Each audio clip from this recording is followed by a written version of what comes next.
দর্শক বন্ধুরা, আজকে পুতুল স্টাইলে সুন্দর একটা মেয়ের ছবি এঁকে দেখাবো। এজন্য এভাবে তার মুখ এঁকে দুই পাশে দুটো কান দিয়ে দিলাম। এবার দিয়ে দিলাম মাথার উপরে চুলের লাইন। এবার তার ২টা চোখ এঁকে দিলাম, নাক এঁকে দিলাম, মুখ এঁকে দিলাম। গলাটা এভাবে এঁকে দিয়ে গলার দুই পাশে ঘাড়ের লাইন দিয়ে হাতের একটা করে লাইন নামিয়ে দিলাম। এরপরে এরকম ৩টা ডট দিয়ে সেখানে মেয়েটার পেট এবং বুকের লাইন, পরে জামার একটা লাইন এই নিচের দিকে নামিয়ে দিলাম। হাতটাকে এভাবে সহজে পুতুলের স্টাইলেই এঁকে ফেললাম।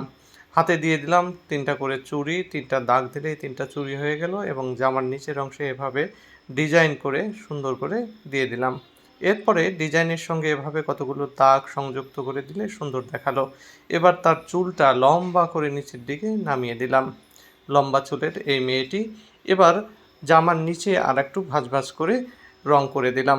তোমাদের ভিডিওটি কেমন লাগলো কমেন্টে অবশ্যই জানাবে।